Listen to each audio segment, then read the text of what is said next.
da lição, verso. A destruição de Jerusalém. Busquem a prosperidade da cidade para a qual eu os deportei e orem ao Senhor em favor dela, porque a prosperidade de vocês depende da prosperidade dela. Jeremias 29, 7. Ok. A lição dessa semana ela vai tratar do resultado de todo o processo profético de Jeremias e dos profetas anteriores, que é o cativeiro babilônico e a destruição de Jerusalém, dada a arrogância do povo de Israel em não aceitar as mensagens de Jeremias. Ou seja, o não aceitar o jugo, o não aceitar ir de forma pacífica para a Babilônia, o chamar exércitos vizinhos para ajudar na proteção, tudo isso levou a uma consequência, que é o que vai ser discutido na lição dessa semana. Portanto, essa é a lição que é o desfecho de tudo aquilo que vinha sendo trabalhado no ministério de Jeremias. Antes da gente entrar propriamente na lição, vamos ver o que a gente tem como desafio para a semana. A gente tem 3 objetivos, um de conhecimento, um de sentimento e um de prática. Vamos ver o que a gente vai ter para aprender. O reinado de Zedequias, que levou à destruição de Jerusalém, e compreender como isso se encaixa na profecia dos 70 anos de exílio. Okay? Então, o detalhe importante de aprendizagem dessa semana é o que Zedequias fez e o que Israel, consequentemente, fez junto, que provocou a destruição.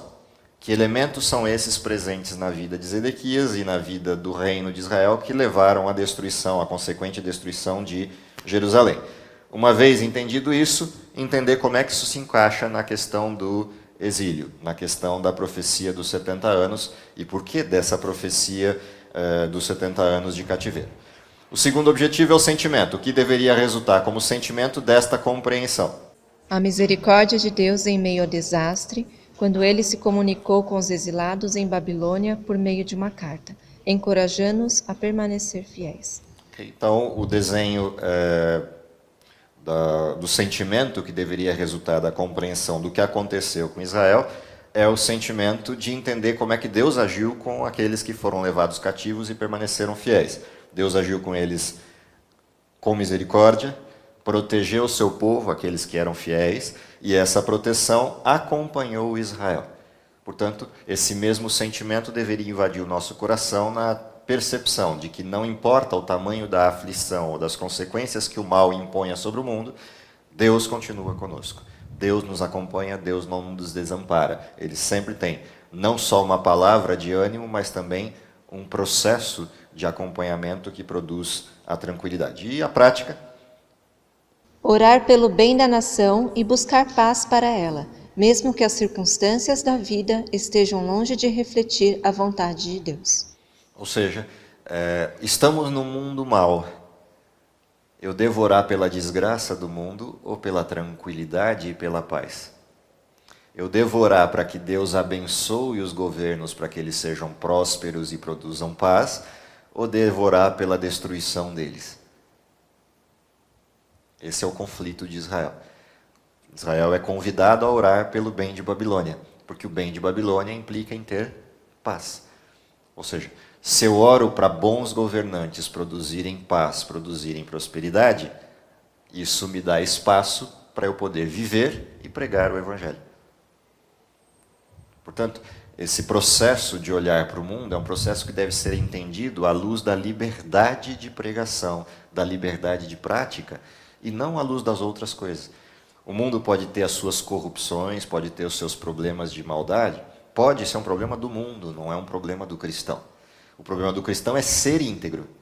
O problema do cristão é não admitir o erro para si. Mas ele não tem a obrigação de lutar, no sentido da luta direta, da luta armada, não no sentido só de arma de fogo, mas no sentido da luta armada, de armar-se até os dentes para combater o mal. A luta do cristão não é essa, a luta do cristão é por fazer o bem. E, portanto, ele deve orar para que Deus toque o coração daqueles que governam, para que produzam espaço para o bem ocorrer, e ele deve lutar com todas as suas forças para praticar o bem. Essa é uma inversão de paradigmas. Eu não preciso combater o mal, no sentido do combate direto. Eu preciso praticar o bem. Porque a prática do bem já combate por si só o mal.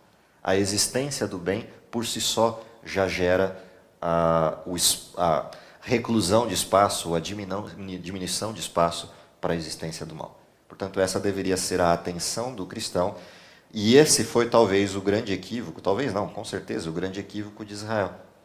Israel se olhou como aquele que deveria defender o espaço do bem, quando na realidade Israel era chamado para defender a prática do bem. Mesmo que essa prática implicasse em submissão. Olhado isso, como é que se desenrola a história dessa semana? Bom, a história dessa semana nos leva ao rei Zedequias e à condição do reino a partir de que ele assume o governo. O que Zedequias faz? Zedequias continua na direção de outros governantes maus ou de outras estruturas más, se aliando a outros povos. No caso de Zedequias, a aliança com o Egito, frente àquilo que seria a invasão babilônica. Quando Babilônia cerca Jerusalém, quando Babilônia chega para a invasão, para o processo de guerra, ou vem na direção do processo de invasão, qual deveria ser a atitude do povo? Mandar uma comitiva, avisar ao monarca, avisar ao chefe do exército, ok, nós nos rendemos, por favor não façam guerra, permitam que a gente junte nossas famílias, nossas coisas, e digam para a gente o que a gente tem que fazer. Essa era a atitude de Israel. Se Israel tivesse se posicionado dessa forma com Babilônia, primeiro, não tinha guerra. Segundo, não tinha destruição da cidade. Terceiro, eles podiam ir em paz. E talvez não tivessem ido todos. Ou talvez até nem tivessem ido. Apenas teriam virado um reino babilônico. A gente não sabe qual seria a consequente decisão de Babilônia se Israel tivesse submetido. Pode ser que eles tivessem continuado na cidade. Apenas que teriam um outro rei, que não um rei israelita. Estariam debaixo da tutela de Babilônia. A gente não sabe qual seria o resultado direto, mas a gente sabe que esse era um indicativo de Deus. Qual é a fala de Jeremias para o rei? Qual é a apresentação de Jeremias para o rei sob essas condições? Jeremias vai lá e mostra essa necessidade de submissão com uma ilustração tanto do pecado de Israel quanto da consequência desse pecado e do que eles teriam que fazer.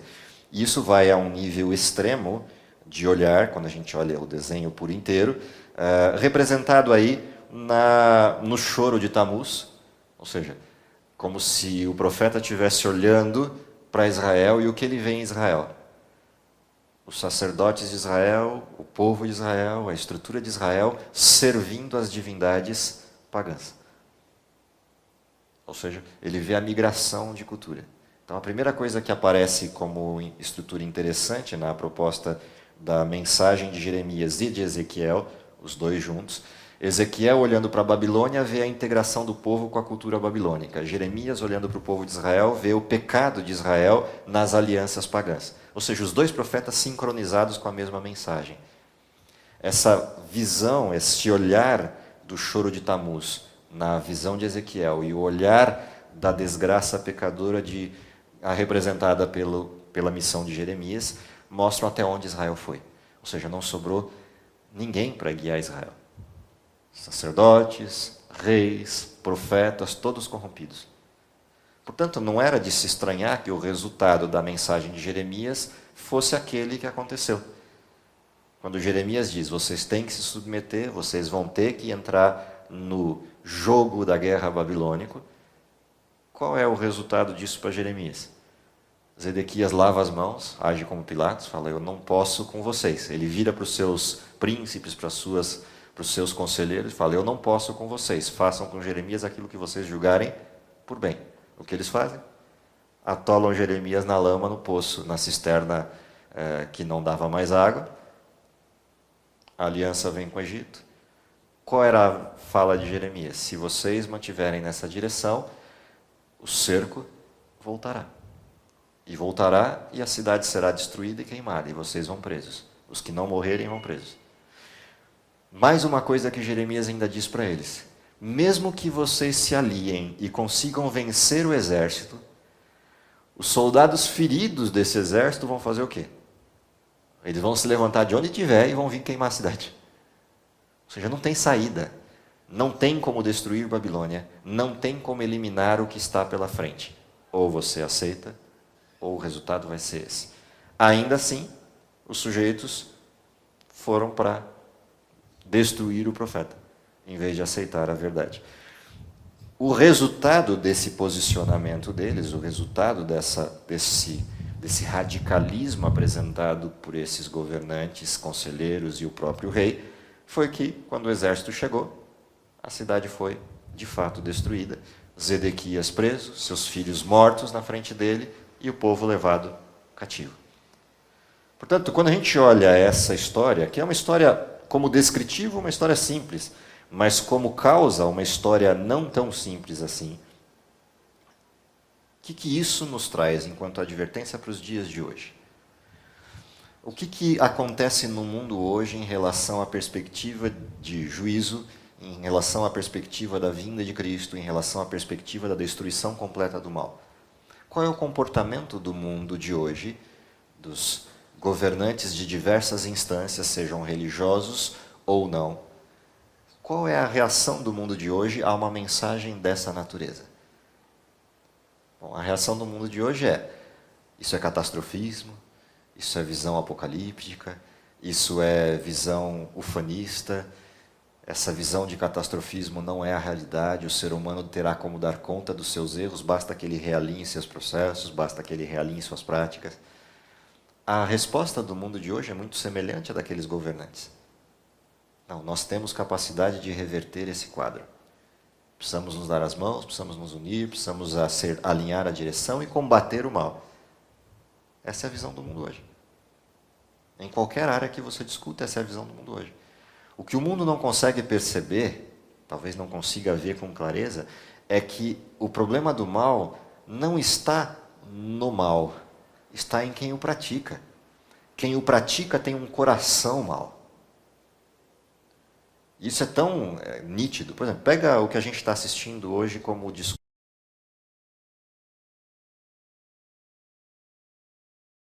nacional da desgraça acontecida lá em Minas, na região de Mariana, Rio Doce, Governador Valadares, até o Espírito Santo.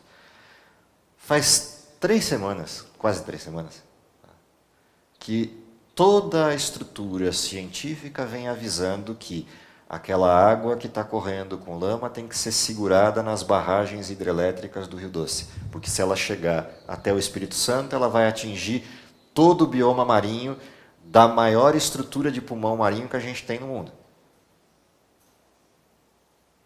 E as pessoas falam: não tem problema, não tem problema, não tem problema, não vai chegar, não vai chegar, não vai chegar, chegou. Pergunta: eles não sabiam que ia chegar? Todo mundo não sabia qual seria o resultado. Tinha como ter segurado isso? Tinha, só que você teria perdido as hidrelétricas. Porque teria entupido tudo de barro. Você teria que ter travado e aquilo ia acabar com todo o maquinário. O prejuízo econômico, o prejuízo político, o prejuízo de você ter que faltar energia elétrica era enorme. Então eu prefiro destruir o bioma porque o bioma não dá para medir. Mas a hidrelétrica eu consigo mensurar. Eu sei o resultado, sei quanto custa, sei qual é o resultado imediato. Pergunta: o problema do gênero humano está onde? O problema do mal está onde? Está no coração dos sujeitos. Você não move o coração. Não se sabe que aquele lixo todo que foi com a lama, no sentido de lixo mineral, lixo de minério, aquilo lá não tem metais pesados dentro? Como é que eu digo para uma população inteira: pode beber água que está tudo certo, só porque eu decantei a lama? Será que ninguém mediu para saber que tem metais pesados ali? Aí precisa passar 1 semana e meia de consumo da água e de tanto o pessoal bater, agora a Vale sai a público e diz: de fato tem metal pesado, tem etc, tem etc. Você falou ontem nos jornais, na mídia nacional. Já não sabia desde o início que tinha? Sim, era só medir. O problema está no coração, mano. O que eu coloco como prioridades? Então, não adianta tentar combater isso, no sentido do combate direto disso. Não que eu diga que você tem que cruzar os braços e falar: deixa ser corrompido. Não, não é nisso. É que isso não resolve o problema. O que resolve o problema é a ampliação do bem. Se eu torno visível o bem, se eu amplio o bem, pelo bem pode ser até que eu converta alguns do mal. Mas pelo combate ao mal, eu só acirro a guerra. eu só torno a guerra mais evidente. Porque isso não vai mudar o coração dessas pessoas. Eles só vão se tornar piores do que já eram, pelo combate. Então, o grande problema da época de Jeremias é que o povo de Israel desceu tão fundo no pecado que eles já não enxergavam mais isso. Eles perderam o foco na missão deles. A missão deles era serem bons. A missão deles era representar Deus pela bondade e pelo amor, e não pelo combate. E isso eles perderam de visão. Nosso problema hoje é o mesmo. Nosso trabalho não é combater o mal. Esse é um problema de Deus. O nosso trabalho é manter o bem e impedir que o mal adentre o bem. Então, se há um lugar onde eu tenho que combater o mal, é quando o mal tenta contaminar o bem. Ali eu tenho que combater. Que é o desenho que a gente vê em Apocalipse, das doutrinas falsas. Então, se entra um desenho falso entre os fiéis, esse eu tenho que combater, porque ele contamina a massa inteira. Mas combater o mal que está do lado de fora disso não é minha obrigação. A minha obrigação é espalhar do lado de fora disso o bem. Espalhar de fora disso a verdade. Essa é a minha obrigação. Esse é o meu desenho de missão. Então, quando a gente olha agora para os objetivos que estão no percurso da lição dessa semana, voltando a eles lá, então o que eu deveria aprender? Eu deveria aprender o que levou Zedequias e o povo de Israel à destruição. O que levou Zedequias e Israel à destruição? Não ouvir Deus. Achar que poderia resolver os problemas por eles mesmos. Combater o mal que não pode e não tinha como ser combatido, em lugar de fazer o bem. Fazendo bem, eles talvez tivessem convertido parte dos babilônicos. Não fazendo bem, acirraram o ódio dos babilônicos contra eles. O segundo, qual seria o sentimento resultante de seguir Deus? Perceber Deus. Portanto, qual é o nosso desafio para hoje, século 21? Quando eu vou ao mundo levando o bem e levando a verdade, o que eu sinto como retorno? A misericórdia de Deus amainando o mal, segurando o mal. Ou seja, quando eu faço bem, eu consigo perceber que Deus ainda age no coração de pessoas sinceras, retendo o mal. Eu consigo ver o resultado. Quando eu ajo com o bem, eu vejo o resultado no bem. Quando eu combato o mal, provavelmente eu vou ter mais mal. Essa é a situação do sentimento que deveria resultar. A gente despertar um sentimento de propagação do bem. E a prática? Bom, a prática é orar pelos maus. Ore pelos seus inimigos, ore pelos que vos perseguem. Porque a prosperidade deles, no sentido da paz gerada dessa prosperidade, abre espaço para mais bem. Não é orar para que eles tenham sucesso no mal que praticam. É orar por eles, para que a liberdade se amplie e para que a bênção permita a liberdade. Porque se eu oro por eles dessa forma, o espaço para eu praticar o bem aumenta. E, portanto, mais pessoas podem ser atingidas, influenciadas por esse bem. Era isso que Israel tinha que ter feito e não fez. É isso que nós temos que fazer e, às vezes, esquecemos de fazer. O que tudo isso tem a ver com o cativeiro de 70 anos? É curioso porque os 70 anos têm uma alusão muito parecida com os textos de Levíticos que apontavam para o sábado de descanso anual, a cada 6 anos, um ano de descanso na terra. Por todos os anos de pecado de Israel, o que Deus fez? Deu 70 anos de descanso para a terra de Israel. Como uma forma de demonstração. Vocês me desrespeitaram o tempo inteiro, então agora eu vou cessar esse desrespeito e vocês vão para uma terra estranha. E a terra de Israel fica lá, parada, descansando por 70 anos. A completude do descanso. É um capricho de Deus esses 70 anos? Sim, é um capricho de Deus. Deus é um sujeito caprichoso. Caprichoso no detalhe. No detalhe das lições que ensina. Só que, ao mesmo tempo, o que significa esses 70 anos? Quando vocês voltarem para a terra vai estar descansada. Vocês podem reconstruir a terra e obter a prosperidade da terra outra vez, desde que sigam os meus caminhos.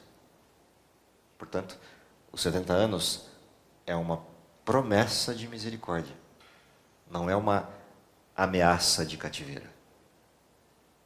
Eu posso olhá-la como ameaça se eu estou do lado mal, Mas se eu estou do lado do bem, ela é uma promessa de misericórdia de Deus. De que Ele preservará o lugar para eu voltar. Vão passar 70 anos e eu vou revisitar vocês. E vou levá-los de vocês e ajuntá-los de onde vocês estiverem para serem meu povo outra vez. E eles teriam a chance, passados os 70 anos de cativeiro, de aguardar na terra o Messias. E inclusive sabendo a data. Ou seja, a bênção de Deus ao povo de Israel em Babilônia vai além da conta. Quando eu leio Daniel 9, eu descubro que esse mesmo Deus revelou para o povo de Israel a data da vinda de Jesus. Seria o análogo de a gente estar vivendo hoje e a profecia nos revelasse quando Jesus virá.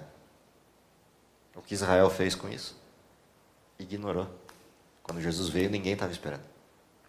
Se acontecesse a mesma coisa hoje e a gente tivesse a data da vinda de Jesus, o que aconteceria com o mundo hoje? Provavelmente ignoraria do mesmo jeito. Portanto, a lição a ser aprendida é olhar para trás e não repetir a dose. Não repetir o mesmo erro. Que Deus nos abençoe, que o estudo dessa semana seja um estudo agradável para a gente compreender essas lições através dessa historinha. Vamos orar?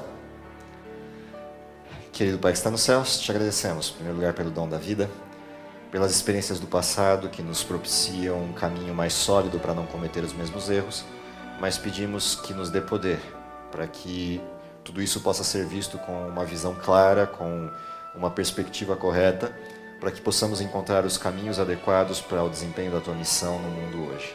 Perdoa os nossos pecados, prepara-nos para o teu reino, é o que pedimos por Jesus. Amém.